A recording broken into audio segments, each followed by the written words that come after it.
നമസ്കാരം കൂട്ടുകാരെ, 2021 പുറത്തിറങ്ങിയ ചലച്ചിത്രം ബുള്ളിന്റെ കഥയാണ് സിനിമാ കഥയിലൂടെ ഇന്ന് നിങ്ങൾ കേൾക്കാനായി പോകുന്നത്. കഥ ആരംഭിക്കുന്നത് തന്നെ ബുള്ളെന്ന വ്യക്തിയെ പരിചയപ്പെടുത്തിക്കൊണ്ടാണ്. കഴിഞ്ഞ 10 കൊല്ലമായി ബുള്ളിനെ കാണാനുണ്ടായിരുന്നില്ല. പെട്ടെന്നൊരു ദിവസം ബുള്ള നഗരത്തിലേക്ക് തിരികെ വന്നു. ചിലരോടൊക്കെ ബുള്ളിന് പ്രതികാരം തീർക്കാനുണ്ട്. പ്രതികാരത്തിൽ ഒരു വിട്ടുവീഴ്ചയ്ക്കും ബുൾ ഒരുക്കമായിരുന്നില്ല. അന്നൊരു ദിവസം രാത്രിയിൽ ബുള്ളൊരു കാറിൽ സഞ്ചരിക്കുകയാണ്. കാർ ഡ്രൈവർ ബുള്ളിനടുക്കൽ ഒരായുധം കൊടുത്തു. യാത്രയ്ക്കൊടുവിൽ അവർ എത്തിച്ചേർന്നത് ഒരു വർക്ക്ഷോപ്പിലേക്കായിരുന്നു. മുമ്പിലേക്ക് നടന്നു നീങ്ങിയപ്പോൾ ചിലതൊക്കെ തീരുമാനിച്ചുറപ്പിച്ചു കഴിഞ്ഞിരുന്നു. നേരെ ചെന്നപാടെ ബുള്ളൊരാളെ വെടിവെച്ചു കൊന്നു. ശേഷം അവിടെ നിന്ന് തിരികെ പോന്നു. ബുള്ള് പിന്നീട് നേരെ പോയത് ഒരാളുടെ വീട്ടിലേക്കായിരുന്നു. ഒല്ലി എന്നായിരുന്നു അയാളുടെ പേര്. ബുള്ളിനെ കാണുന്നതും അയാൾ അല്പം പരിഭ്രാന്തനാകുന്നുണ്ട്. കുറച്ചു കഴിഞ്ഞ് ഒല്ലിയുടെ ഭാര്യ പുറത്തേക്ക് വന്ന് നോക്കുമ്പോൾ കണ്ട കാഴ്ച ഒല്ലിയെ ടേപ്പുകൾ കൊണ്ട് ചുറ്റിവരിന് ഒരിടത്ത് ബന്ധിച്ചു നിർത്തിയിരിക്കുന്നതാണ്. വളരെ വിചിത്രമായി ശാന്തമായി ബുൾ അതിനോട് ചേർന്നിരിക്കുകയും ചെയ്യുന്നുണ്ടായിരുന്നു. ഒല്ലിയുടെ ഭാര്യ ചെറിലിന്റെ കുടുംബം ബുള്ളിനോട് എന്തോ വലിയ തെറ്റ് ചെയ്തിട്ടുണ്ട്. അതിന് പ്രതികാരം തീർക്കാനായിരുന്നു ബുൾ അവിടെ എത്തിച്ചേർന്നിരുന്നത്. ബുള്ള് ചെറിലിനടുക്കൽ ചെറിലിന്റെ നീസായ ഗമ്മ ഇപ്പോൾ എവിടെയുണ്ട് എന്ന് തിരക്കി. പക്ഷേ ഗമ്മയെപ്പറ്റി ഒരു വിവരവും പറയാൻ ചെറിൽ ഒരുക്കമായിരുന്നില്ല. അതോടെ എഴുന്നേറ്റ് ബന്ധനസ്ഥനായിരുന്ന ചെറിലിന്റെ ഭർത്താവിന്റെ അടുത്തേക്ക് ചെന്ന ബുള്ളാകട്ടെ അയാളുടെ കഴുത്തിലേക്ക് കത്തികുത്തി ഇറക്കി. വേദന കൊണ്ട് തന്റെ ഭർത്താവ് പിടയുന്ന കണ്ടിട്ടും ഗമ്മ എവിടെയെന്ന് പറയുവാൻ ചെറിൽ തയ്യാറാകുന്നില്ല. വല്ലാത്തൊരു ധൈര്യം ചെറിൽ കാണിക്കുന്നുണ്ടായിരുന്നു. ഒരു പരിധി കഴിഞ്ഞതും ബുള്ളും മറുപടിക്കായി കാത്തുനിക്കൽ നിർത്തി. ചെറിലിനെയും മാരകമായ മുറിവേൽപ്പിച്ച് ബുൾ അവിടെ നിന്ന് പോരുകയാണ്. അടുത്ത ദിവസം പകലിൽ ഗമ്മയെ തേടി ആ വിവരം എത്തിച്ചേർന്നു. തന്റെ പ്രിയപ്പെട്ട ആന്റി ചെറിലും ഭർത്താവും കൊല്ലപ്പെട്ടു എന്ന വാർത്തയായിരുന്നു അത്. തന്റെ ഭർത്താവ് ഗ്യാരിക്കടുത്ത് ടെൻഷനോടെ ഗമ്മ അത് ഡിസ്കസ് ചെയ്യുന്നുണ്ട്. അങ്ങോട്ടേക്ക് എത്തിയിരുന്ന ഗമ്മയുടെ അച്ഛനായ നോമായിരുന്നു അവരുടെ മരണവിവരം ഗമ്മയെയും ഭർത്താവിനെയും അറിയിച്ചത്. പരാജയപ്പെട്ട ഒരു മോഷണ ശ്രമത്തിന്റെ ഇരയാണ് ചെറിലും ഭർത്താവും എന്നായിരുന്നു വിലയിരുത്തപ്പെട്ടിരുന്നത്.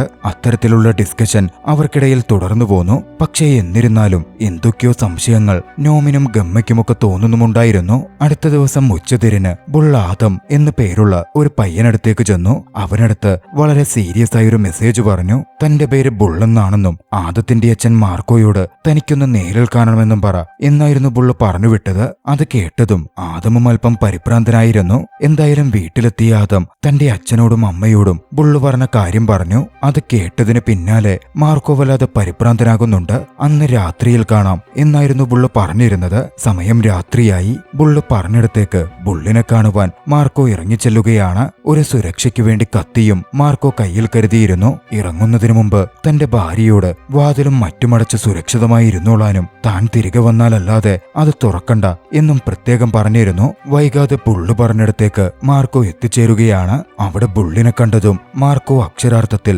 ഞെട്ടിവിറയ്ക്കുന്നുണ്ടായിരുന്നു. 10 കൊല്ലത്തിനു മുമ്പുള്ള ഒരു ഓർമ്മ മാർക്കോയുടെ ഉള്ളിലേക്ക് ഓടി വന്നു. കത്തിയെരിയുന്ന ഒരു കാരവാൻ, അതിനുള്ളിൽ കത്തിയേരിന് കൊല്ലപ്പെട്ട ബുൾ. 10 കൊല്ലങ്ങൾക്ക് മുമ്പാണ് തങ്ങളുടെ സഹപ്രവർത്തകനായ ബുള്ളിനെ മാർക്കോയും ഗമ്മയുടെ ഭർത്താവായ ഗ്യാരിയും ഗമ്മയുടെ അച്ഛനായ നോമും ക്ലൈവും ചേർന്ന് കൊലപ്പെടുത്തിയത്. അന്ന് അവരെല്ലാവരും ഒന്നിച്ചായിരുന്നു ജോലി നോക്കിക്കൊണ്ടിരുന്നതും. വളരെ വലിയൊരു വഞ്ചന അവർ ബുള്ളിനോട് ചെയ്തു. ബുള്ളിനെ കൊണ്ടുപോയി ഒരു കാരവാനിലിട്ട് അവർ കത്തിക്കുകയും അതിൽ നിന്നും അവൻ പുറത്തു ചാടിയപ്പോൾ വെടിവെച്ചു കൊല്ലുകയും ചെയ്തിരുന്നു. പക്ഷേ എന്തിനു വേണ്ടി അവരത് ചെയ്തു എന്നത് ഒരു ദുരൂഹതയായി തന്നെ തുടർന്നു. അന്ന് കൊല്ലപ്പെട്ടു എന്നവർ ഉറപ്പുവരുത്തിയ ബുള്ളാണ് ഇപ്പോൾ ജീവനോടെ മുമ്പിൽ നിൽക്കുന്നത്.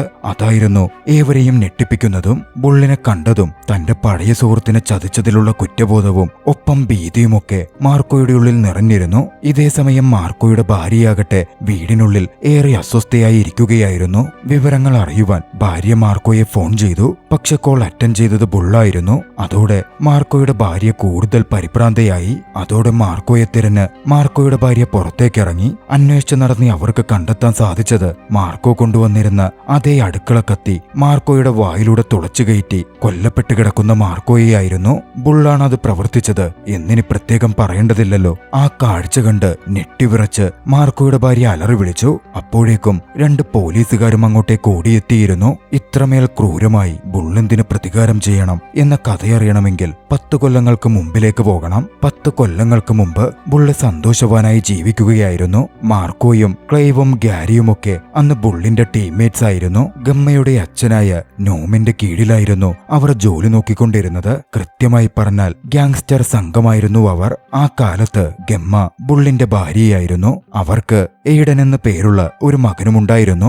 നോം ഒരു വട്ടിപ്പലിശക്കാരനാണ്. പലർക്കും അയാൾ പണം കടം കൊടുക്കും, വലിയ തോതിൽ പലിശയടക്കം പിരിച്ചെടുക്കുകയും ചെയ്യും. പലിശ കൊടുക്കാത്തവരിൽ നിന്ന് അവരുടെ സ്ഥാവരജംഗമ വസ്തുക്കൾ വരെ ബലം പ്രയോഗിച്ചും ഭീഷണിപ്പെടുത്തിയും അയാൾ എഴുതി വാങ്ങും. ആ കൂട്ടത്തിൽ ഏറ്റവും ക്രൂരത നിറഞ്ഞ ഒരു ഗ്യാങ്സ്റ്ററായിരുന്നു ബുൾ. എതിരാളിയുടെ കൈവെട്ടാനും കൊല്ലാനുമൊന്നും തീരെ മടിയില്ലാത്ത വ്യക്തി. അങ്ങനിരിക്കെ ഒരിക്കൽ മൈക്ക് എന്ന ഒരു ഫാക്ടറി മുതലാളിയുമായി അവർക്കൊരു ഡീലുണ്ടായിരുന്നു. അയാൾ പണം തിരികെ അടച്ചിട്ട് കുറച്ച് നാളുകളായി. അത് ചോദിക്കുവാൻ നോമും സംഘവും അങ്ങോട്ടേക്ക് ചെന്നു. വലിയൊരു കടക്കിണി തന്നെ മൈക്കിനുണ്ടായിരുന്നു. അത്രയും പണം തിരിച്ചടയ്ക്കാൻ സാധിക്കില്ല എന്നത് കേട്ടതും അങ്ങനാണെങ്കിൽ നിന്റെ ഫാക്ടറിങ് എഴുതി തന്നേരെ എന്നായിരുന്നു നോം പറഞ്ഞത്.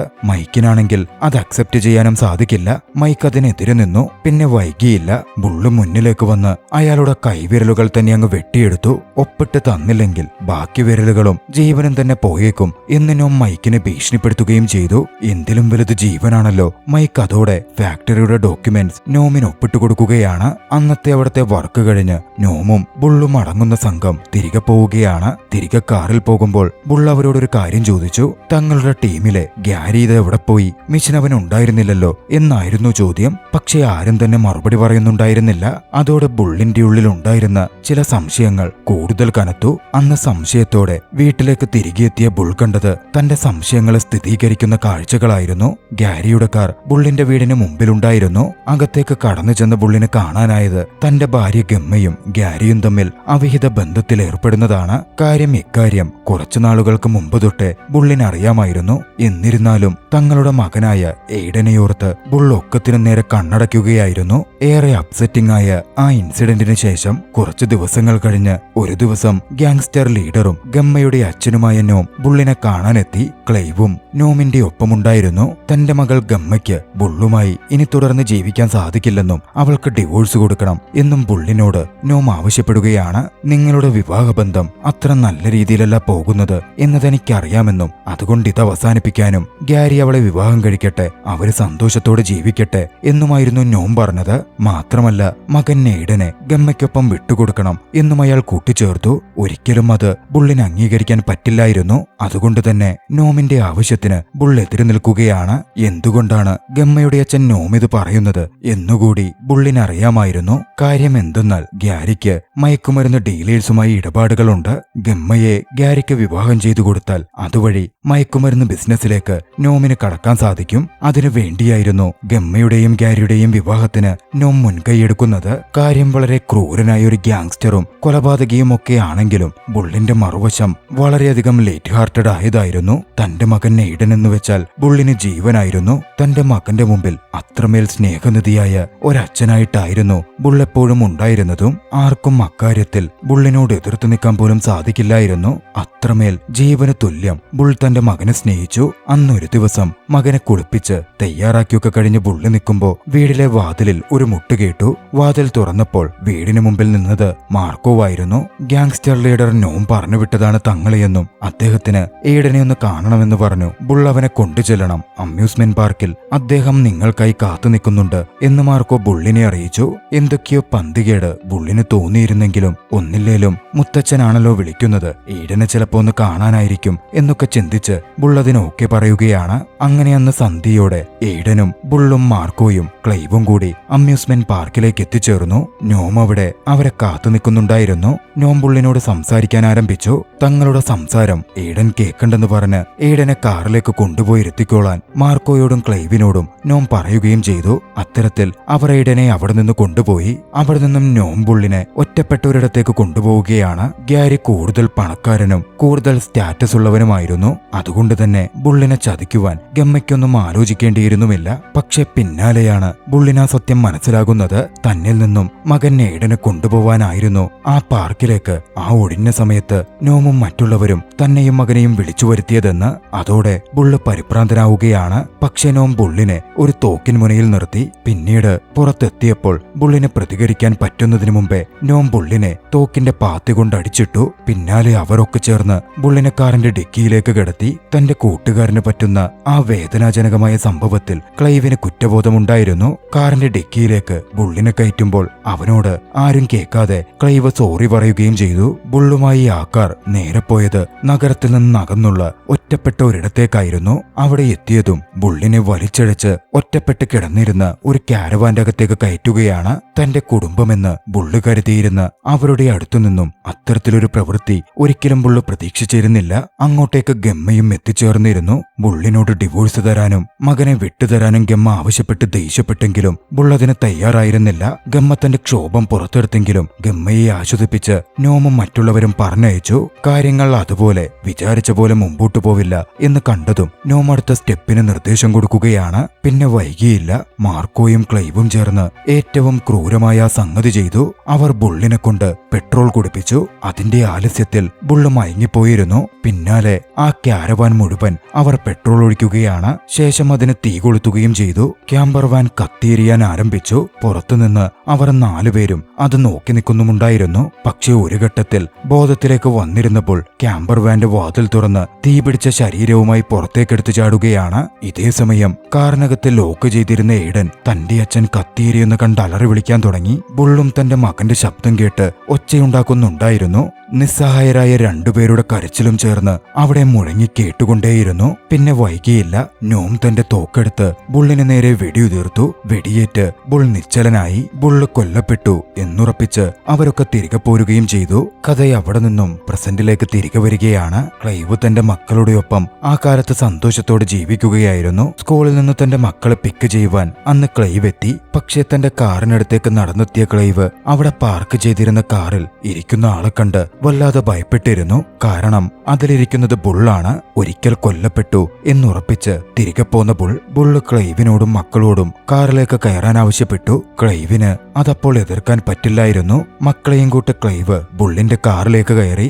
മക്കൾ ഉള്ളതുകൊണ്ട് തന്നെ ക്ലൈവിനടുക്കൽ ഏറെ ശാന്തമായിട്ടായിരുന്നു ബുള്ള് സംസാരിച്ചത്. തന്റെ മക്കളുടെ സുരക്ഷ ബുള്ളിന്റെ കയ്യിലാണ് എന്ന് തിരിച്ചറിഞ്ഞതും ഗ്യാരി എവിടെയെന്ന് ബുള്ള് ചോദിച്ചതിനെ എതിർത്ത് നിൽക്കാനോ ബുള്ളിനെതിരെ നിൽക്കാനോ ക്ലൈവിന് സാധിക്കില്ലായിരുന്നു. ബുള്ള് അതോടെ ക്ലൈവിനടുക്കൽ മയക്കുമരുന്ന് വാങ്ങണമെന്ന ആവശ്യം പറഞ്ഞ് ഗ്യാരിയെ അമ്യൂസ്മെന്റ് പാർക്കിലേക്ക് വിളിച്ചു വരുത്തുവാൻ ആവശ്യപ്പെടുകയാണ്. ക്ലൈവിനെയും മക്കളെയും കൂട്ടി ബുള്ള് അമ്യൂസ്മെന്റ് പാർക്കിലെത്തി. വൈകാതെ ക്ലൈവ് വിളിച്ചതുകൊണ്ട് തന്നെ ഗ്യാരിയും അങ്ങോട്ടേക്ക് വന്നു ചേർന്നു. ഗ്യാരി എത്തിയിട്ടുണ്ടെന്ന് ഉറപ്പുവരുത്തിയതും ക്ലൈവിനെയും മക്കളെയും ബുള്ള് അവിടെ നിന്ന് പറഞ്ഞുവിടുകയാണ്. പിന്നാലെ കത്തിയുമായി ഗ്യാരിയുടെ അടുത്തേക്കെത്തിയപ്പോൾ ഗ്യാരിയെ കത്തിമുനയിൽ നിർത്തി. ശേഷം അമ്യൂസ്മെന്റ് പാർക്കിലെ ഒരു റൈഡിനകത്തേക്ക് കൂട്ടിക്കൊണ്ടും പോയി. ബുള്ളിനെ അങ്ങനെ കണ്ട് ഗ്യാരി ഞെട്ടിയിരുന്നു. 10 കൊല്ലം മുമ്പേ ബുള്ള് കൊല്ലപ്പെട്ടു എന്നായിരുന്നല്ലോ ഗ്യാരിക്കുണ്ടായിരുന്നത്. റൈഡിൽ ഇരിക്കുമ്പോൾ ഗമ്മ എവിടെയെന്ന് ഗ്യാരിക്കടുത്ത് ബുൾ ചോദിച്ചുകൊണ്ടേയിരുന്നു. ബുള്ളിനെ വിട്ട് ഗമ്മ വന്നതിൽ പിന്നെ തങ്ങൾ തമ്മിൽ ബന്ധമൊന്നും ഉണ്ടായിട്ടില്ലെന്നും ഗമ്മ ഇപ്പോൾ എവിടെയാണെന്ന് അറിയില്ലെന്നും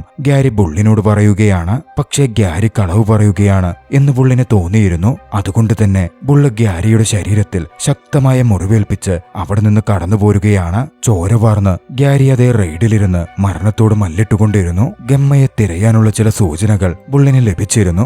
അതുകൊണ്ട് തന്നെ അവിടെ നിന്നും ബുള്ള് നേരെ പോയത് ഒരു നൈറ്റ് ക്ലബിലേക്കാണ്. ആ ക്ലബിനകത്തുണ്ടായിരുന്ന ഒരു മയക്കുമരുന്ന് ഡീലറെ ബുള്ള് സ്പോട്ട് ചെയ്യുകയാണ്. അയാളെ കടന്ന് പിടികൂടി ഗമ്മ എവിടെയെന്ന് എന്നതിനെപ്പറ്റി ബുള്ള് ചോദിക്കാൻ തുടങ്ങി. പക്ഷേ ആ ഡീലർ ഒരു മധ്യസ്ഥം മാത്രമായിരുന്നു. അയാൾക്ക് കാര്യമായി ഒന്നിനെപ്പറ്റിയും അറിവില്ല. തനിക്കറിയാവുന്ന പ്രധാനപ്പെട്ട ഒരു ഡീലറുടെ അടുത്തേക്ക് ബുള്ളിനെ കൊണ്ടുപോകാം എന്ന് അയാൾ പറയുന്നു. അയാൾക്ക് ഗമ്മയെപ്പറ്റി അറിയുമായിരിക്കും എന്നും ആ മധ്യസ്ഥൻ വ്യക്തമാക്കുന്നുണ്ട്. അങ്ങനെ മധ്യസ്ഥനായ ആ ചെറിയ ഡീലറുടെ സഹായത്തോടെ അയാളുടെ ബോസായ വലിയ മയക്കുമരുന്ന് ഡീലറുടെ അടുത്തേക്ക് ബുള്ള് എത്തിച്ചേരുകയാണ്. ഡേവ് എന്നായിരുന്നു ആ മയക്കുമരുന്ന് ഡീലറുടെ പേര്. മയക്കുമരുന്ന് വാങ്ങാനെന്ന പേരിലായിരുന്നു ബുള്ള് അയാളുടെ അടുത്തേക്ക് എത്തിച്ചേർന്നതും. എത്തി സംസാരിക്കുന്ന കൂട്ടത്തിൽ ഗമ്മയെപ്പറ്റി ബുള്ള് അയാളോട് തിരക്കുകയാണ്. പിന്നാലെ അവിടെ ഉണ്ടായിരുന്ന മധ്യസ്ഥനും ബുള്ള് വന്നതിന്റെ പ്രധാന ലക്ഷ്യം ഗമ്മയെപ്പറ്റി അറിയാനാണ് എന്ന് വ്യക്തമാക്കുകയും ചെയ്തു. അത് കേൾക്കുന്നതും മയക്കുമരുന്ന് ഡീലറായ ഡേവാകട്ടെ കുറച്ച് ക്ഷുഭിതനാകുന്നുണ്ട്. പക്ഷേ ബുള്ള് വിദഗ്ധമായി ആ സിറ്റുവേഷൻ കൈകാര്യം ചെയ്തു. താൻ ശരിക്കും മയക്കുമരുന്ന് വാങ്ങാനാണ് വന്നത് എന്ന തരത്തിൽ ഡേവിനോട് സംസാരിച്ച് ഒരു നിമിഷം ഡേവിന്റെ ശ്രദ്ധ തെറ്റിയപ്പോൾ ഡേവിന്റെ ഒരു കൈ തന്നെ വെട്ടിമാറ്റുകയും ചെയ്തു. വേദന കൊണ്ട് ഡേവ് പൊളയുന്നുണ്ടായിരുന്നു. ചോര നിൽക്കുവാൻ ബുള്ള് ഡേവിന്റെ കൈയെടുത്ത് തീയിൽ പൊള്ളിച്ചുകൊണ്ടിരുന്നു. പിന്നാലെ ഡേവിനടുക്കൽ ഗമ്മ എവിടെയെന്ന് വീണ്ടും ബുൾ ചോദ്യം ചെയ്തു. ആർക്കാണെങ്കിലും സ്വന്തം ജീവനാണല്ലോ വലുത്, അതുകൊണ്ട് തന്നെ ഗമ്മയുടെ അടുത്തേക്ക് കൊണ്ടുപോകാം എന്ന് ഡേവ് ബുള്ളിനോട് സമ്മതിക്കുകയാണ്. ഡേവിനെ പൊക്കിയെടുത്ത് കാറിന്റെ ഡിക്കിയിലിട്ട് അവർ ഗമ്മയുടെ അടുത്തേക്ക് പുറപ്പെട്ടു. വൈകാതെ ഗമ്മ ഒളിച്ചു താമസിക്കുന്ന വീട്ടിലേക്ക് ബുൾ എത്തിച്ചേരുകയാണ്. ബുള്ളിനെ കണ്ടതും ആദ്യം പ്രേതമെന്ന് കരുതി ഗമ്മ അലറി വിളിക്കുന്നുണ്ട്. പിന്നീട് ബുള്ള് തന്റെ മുമ്പിൽ ജീവനോടെയാണുള്ളതെന്ന് കണ്ടതും ഗമ്മ ആകെ പരിഭ്രാന്തയായി ഗമ്മയെ ഭീഷണിപ്പെടുത്തി. ബുള്ള് ഗമ്മയുടെ അച്ഛൻ നോമിനെ വിളിച്ചു വരുത്താൻ പറയുകയാണ്. ഏറെ ഭയന്നിരുന്ന ഗമ്മ തന്റെ അച്ഛൻ നോമിനെ വിളിച്ചു അങ്ങോട്ടേക്ക് വരാൻ ആവശ്യപ്പെട്ടു. അധികം വൈകാതെ തന്റെ തോക്കുമേന്തി നോം ഗമ്മയുടെ വീട്ടിലേക്ക് വന്നെത്തുകയാണ്. പക്ഷേ ബുള്ള് പെട്ടെന്ന് നോമിന്റെ അടുത്തേക്ക് ചാടി വീണതും പേടിച്ച് നോം വെടിയുതിർത്തിരുന്നു. സോഫയിൽ ഇരിക്കുകയായിരുന്ന നോമിന്റെ മകൾ ഗമ്മയുടെ ഷോൾഡറിലായിരുന്നു ആ വെടിയേറ്റത്. ആ ഒരു നിമിഷത്തെ ആശങ്കയിൽ പെട്ടെന്ന് പ്രവർത്തിച്ച ബുള്ളാകട്ടെ നോമിനെ താഴെ കിടത്തി മൂവ് ചെയ്യാൻ പറ്റാത്ത രീതിയിൽ കാലിലൂടെ ഒരു കത്തി കുത്തി ഇറക്കി. പിന്നെ വൈകിയില്ല, ഒരു തലയണയെടുത്ത് നോമിന്റെ മുഖത്ത് വെച്ച് അയാളെ ശ്വാസം മുട്ടിക്കാനും ആരംഭിച്ചു. ആ സമയം പരിക്കേറ്റ് വേദന കൊണ്ട് അലറിക്കൊണ്ടിരുന്ന ഗമ്മയോട് തങ്ങളുടെ മകൻ നെയ്ഡൻ എവിടെയെന്ന് ബുള്ള് ചോദിക്കുകയും ചെയ്യുന്നുണ്ടായിരുന്നു. ഗമ്മ കുറ്റബോധത്തോടെയും വേദനയോടെയും ഭീതിയോടെയും പറഞ്ഞുകൊണ്ടിരുന്നു. അന്ന് ബുള്ള് തന്റെ കൺമുമ്പിൽ വെച്ച് കൊല്ലപ്പെടുന്നത് കണ്ട എയ്ഡൻ പിന്നീട് മയക്കുമരുന്നിന് അടിമപ്പെട്ടിരുന്നു. ശേഷം എയ്ഡൻ എങ്ങോട്ടേക്കോ പോയി. ഇപ്പോൾ എയ്ഡൻ എവിടെയാണ് എന്ന് ഗമ്മക്കൊരറിവുമില്ല. വൈകാതെ നോം കൊല്ലപ്പെട്ടു. പിന്നെ വൈകിയില്ല, എഴുന്നേറ്റപ്പോൾ നോമിന്റെ തന്നെ തോക്കെടുത്ത് ഗമ്മയെ വെടിവെച്ചു കൊന്നു. അവിടെ നിന്നും പോന്ന ബുള്ളാകട്ടെ പിന്നീട് തന്റെ മകൻ നെയ്ഡനായി തിരച്ചിൽ തുടങ്ങുകയായിരുന്നു. നീണ്ട തിരച്ചിലിനൊടുവിൽ മയക്കുമരുന്നടിച്ച് ബോധരഹിതനായി ഒരു പാലത്തിനടിയിൽ കിടന്ന എയ്ഡനെ ബുള്ള് കണ്ടെത്തുകയാണ്. ബുള്ള് അവിടെ നിന്നും എയ്ഡനെ പൊക്കിയെടുത്ത് അടുത്തുള്ള ചർച്ചിലേക്ക് പോയി. സുരക്ഷിതമായി അവിടുത്തെ അൽത്താരയ്ക്ക് മുമ്പിൽ ബുള്ള് എയ്ഡനെ കൊണ്ടുകിടത്തി. രാത്രി പിന്നിട്ട് പകൽ പിറന്നിരുന്നു. പിറ്റേന്ന് രാവിലെ പള്ളിയിൽ സേവനമനുഷ്ഠിക്കുന്ന ഒരു സ്ത്രീ അങ്ങോട്ടേക്ക് എത്തുകയാണ്. അൽത്താരക്ക് കീഴിൽ കിടക്കുന്ന എയ്ഡനെ കണ്ട് ആ സ്ത്രീ ഒന്ന് ഷോക്കാകുന്നുണ്ട്. പെട്ടെന്നാണ് അവിടെ ഇരുന്ന് ബുള്ളിനെ അവർ കാണുന്നത്. ബുള്ള് തിരിഞ്ഞതും അവർ ഞെട്ടിവിറച്ചു. ബുള്ളിന്റെ കണ്ണുകൾ കറുത്തിരുണ്ടിട്ടായിരുന്നു ഉണ്ടായിരുന്നത്. മരണശേഷം പൈശാചികമായ ഏതോ ക്രിയകളിലൂടെയാണ് ബുള്ള് പ്രതികാരത്തിനായി ജീവിതത്തിലേക്ക് തിരികെ വന്നത് എന്നത് വ്യക്തമാക്കുന്നുണ്ടായിരുന്നു. ദൈവസന്നിധിയിൽ നിനക്കെങ്ങനെ വരാൻ കഴിഞ്ഞു എന്ന് ആ സ്ത്രീ ബുള്ളിനോട് ചോദിച്ചു. പക്ഷേ ബുള്ള് ശാന്തമായി പ്രതികരിച്ചു. എയ്ഡൻ തന്റെ മകനാണെന്നും തന്റെ മകനെ സംരക്ഷിക്കണം എന്നും ആ പള്ളിയിലെ പ്രധാനപ്പെട്ട വ്യക്തികളിൽ ഒരാളായ ആ സ്ത്രീയോട് പറഞ്ഞ് ബുള്ള് അവിടെ നിന്ന് ഇറങ്ങിപ്പോരുകയാണ്. ബുള്ള് കൊല്ലപ്പെട്ട ഇടത്തേക്കായിരുന്നു അവൻ കാറോടിച്ചെത്തിയത്. ദുരൂഹതകൾ ബാക്കി വെച്ച് ആ ദൃശ്യങ്ങളോടെ ചലച്ചിത്രം അവസാനിക്കുന്നു. നിങ്ങൾക്ക് ഈ കഥ ഇഷ്ടമായെങ്കിൽ വീഡിയോ ലൈക്ക് ചെയ്യുക. അഭിപ്രായങ്ങളും നിർദ്ദേശങ്ങളും കമന്റുകളിൽ രേഖപ്പെടുത്തുക. കഴിയുമെങ്കിൽ ചാനൽ സബ്സ്ക്രൈബ് ചെയ്തും കൂട്ടുകാർക്ക് ഷെയർ ചെയ്തു കൊടുത്തും ഞങ്ങളെ സപ്പോർട്ട് ചെയ്യുക. അടുത്ത എപ്പിസോഡിൽ മറ്റൊരു മികച്ച ചലച്ചിത്രവുമായി നമുക്ക് കണ്ടുമുട്ടാം. അതുവരെ ബായ്.